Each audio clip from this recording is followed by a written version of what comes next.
guys? How y'all doing this fine evening, morning? It's 12:32 in the morning here. What is going on? This is the Club of the Man 1993, and we are live for my live review of tonight's episode of AEW Dynamite, the April 29th, 2020 edition, once again taking place in Jacksonville, Florida's Daly's Place. Thought we had a really fun episode tonight of Dynamite. Definitely step up from last week's.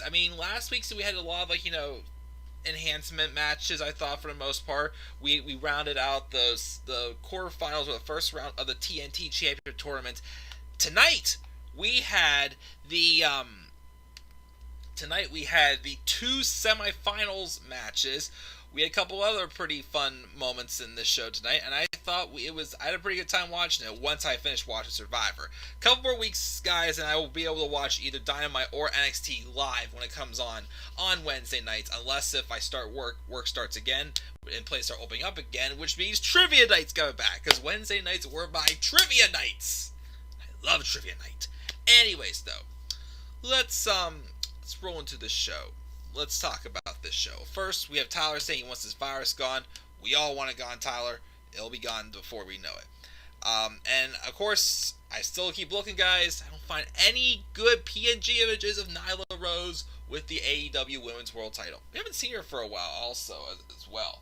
But, again, might be because of the virus. Who knows? But anyways, let's talk about this show, Dynamite. We first open up with the video package, hyping up the match between Cody Rhodes and Darby Allin, which, once again, Cody Rhodes is able to be called Cody Rhodes now in AEW. He did. WWE, no longer owned the trademark to that name, and Cody Rhodes has officially bought it. So, once again, Cody Rhodes can be called Cody Rhodes in AEW. He, of course, took on Darby Allin, which we had a video package beforehand. Just recapping, their history already, going back to their match at, Fyter Fest last summer, which I thought was a really good match, and it definitely was one of the matches that helped me kind of become intrigued in Darby Allin. It was it was the first time I'd seen him wrestle. I thought I definitely found him intriguing, and now I think he's like the Jeff Hardy of AEW, I think. But him and Cody had a match. Brandy Rhodes was out at ringside. That was another good match between these two. There was a moment in the match wherever Cody did, go to, run Darby into a barricade, and he accidentally ran to his wife, which obviously, set some tensions off. And of course, there's people in the crowd, the wrestlers who were in the crowd, the heels were supporting Darby a lot throughout this match, even though Darby was also a babyface. Like Sean Spears, a lot of people who were weren't a fan of Cody at all. We're going with Darby, and Cody obviously did show it was getting to his head a little bit throughout the match, which I thought was good.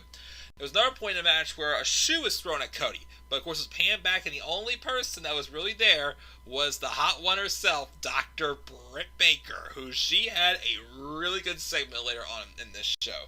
But just once again, hey, I didn't do it not being the cool, hey, I'm the innocent heel pretty much here, basically. I'm the role model and whatnot. But I thought it was a really good match. As I expected, though, once again, because I still think that this tournament is a little too predictable.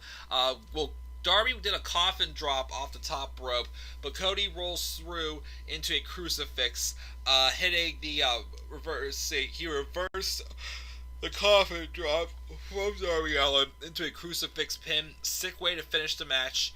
Cody Rhodes gets the win. He's going to be going on to the finals for the TNT Championship Tournament. He's facing the winner of tonight's main event, Dustin Rhodes, his brother, or Lance Archer, the man who Jake the Snake Roberts obviously wants to have a match with Cody Rhodes. So great opener. We also get another slice of this Scorpio Sky documentary, talking primarily about how he got involved with Christopher Daniels and Frankie Kazarian. A good story there.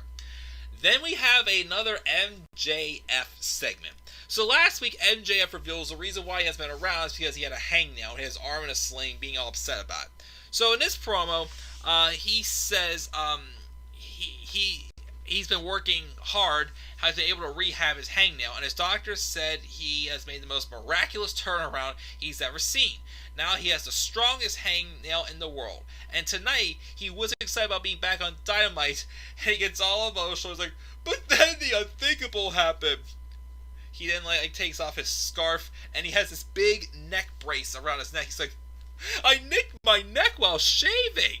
And he's hoping on a German-infested plane he'll be hopping on there, and he'll be in front of 6 or 7 of his peers next week in our hour of need, because he cares about us so much. He will be back, though, not just for us, but for him, because he's the voice brave enough to cry out the storm thundering across the horizon. That is lit in the dark room, the only coat this company has left, because he's the best, and we know it. Oh boy, so he goes from a hangnail now to I nicked my neck. Again, I'm pretty sure if this was in WWE, Vince would not be making this entertaining. But this is entertaining because MJF knows how to just be an asshole. And even though some of this stuff probably makes someone look weak, it makes MJF again look like he's just so entertaining douche. And it just works. So he's advertised next week. Maybe he'll have some other type of injury next week. Finally, something like, oh, quit your whining, Max. Be a man and show up next week with a hangnail, with a cut on your neck or whatnot. Just be a man, show up here, and fight like a man. Fight like a man. We'll have to see. But that was good there. Speaking of which, Wardlow then had a match taking on Musa. He squashed him, winning with the F10. Then we got a new edition of the Bubbly Bash, which I thought was freaking hilarious. So, I guess this time, they were always talking, they're saying, hey, to make each other tougher, let's have a Manitoba melee, basically. So they basically fought each other from their phones. Like punching their phones, headbutting it, or just kicking it. It was just this neat effect. And then they started incorporating other famous people in there, or other livelihood names. And of course Jericho was questioning, was that who I thought it was, or Luther? I can't remember all of them because I don't probably watch most of these shows people are famous for. But of course the two I realized though, Hornswoggle appeared, and then the last one was quite a funny surprise. Vicky Guerrero was the last one. It was basically somebody hit a woman. She's like, instead of saying, excuse me, she's like, are you kidding me? Are you kidding me? And I went cracking up. I'm like, this was gold. This was such good shit, for sure, as Vince would say. Vince would say. And then, Jericho, alright guys, enough. But this was a blast. I enjoyed this and all this fun stuff and whatnot. But, these bubbly, bunch segments are definitely cracking me up for sure. Because once again, Jericho's actually a genius of the stuff that he touches. So that was that segment. But then we had a match. It was a no disqualifications, no countouts match between best friends Chuck Taylor and Trent, taking on Jimmy Havoc and Kip Sabian. At the beginning of the match, Havoc did destroy Orange Cassidy with a chair, and Chaos went out of the way. And then we also had Havoc tripping him into the ladder. Back first, a Michinoku driver on the side of the chair, Sabian off the top rope, double stomp, but then Chuck makes the save as most of that offense was taken out on Trent. A standing Falcon Arrow that they had Havoc go into the chair, and a pile driver. Penelope Ford then pulls Taylor out of the ring to save Kip Sabian, but then Jimmy does a back body drop, throws Chuck into the ladder, and then Orange Cassidy came back with a chair in hand to be beat down at the end of the match, throws a chair at Havoc for his revenge. Sabian holds him in place, but Orange Cassidy then sidesteps, and Ford kicks Sabian in the face by mistake, and then Cassidy sidesteps her dive and puts her in a Kip. Headed up top, Jimmy climbs up, he then dives but misses and lands on Kip and Penelope. Taylor gets under Havoc and then wins with an awful waffle into chairs from Chuck Taylor then onto Jimmy Havoc. And of course commentary mentioned afterwards, I guess that's Best Friends' 5th win in a row. So I guess they're hyping up Best Friends to kind of be the next challenger for the tag titles. Alright. Still don't really find Best Friends the best team on there. They're fun. I mean, Orange Cassidy to me is definitely the best thing going for them. But, alright. Not the biggest fan of it, but we'll see. So, we have that match going. coming up soon. And then we get another vignette from the doctor herself, Dr. Britt Baker, and her process to make her video package about being a role model, which included her makeup artist as well, who she pulled her off to the side and was just like, you gotta do this better. You have to address me as Doctor or Dr. Britt Baker, basically, not just Britt and whatnot. How she's a role model. Well, then, she went back into her office, and then, after finishing her makeup, she just said that, rule number 2 about being a role model is not everybody can be a role model. For example, she says you can't wear glasses unless you think you're actually smart. You can't, have a scalp tooth or whatever it is. You can't be fat either. Photoshop people, edit your fat people. But she was firing the shots at Tony Schiavone. She's a man. This woman's hot. Both on the outside and her personality, for sure, with being a heel. She is just great. Adam Cole's such a lucky son of a gun, for sure. Although apparently there was a shot of a collage of her, and there was a shot of her kissing a guy that was cut. You can tell by the beard below that it was Cole. Because she also mistakenly got on TV during a takeover event. But just great stuff from Britt Baker indeed. When's she going to be women's, not NXT champ, women's champ? I don't know. We had Shawn Spears squashing Baron Black. Hopefully giving him some wins to roll under there.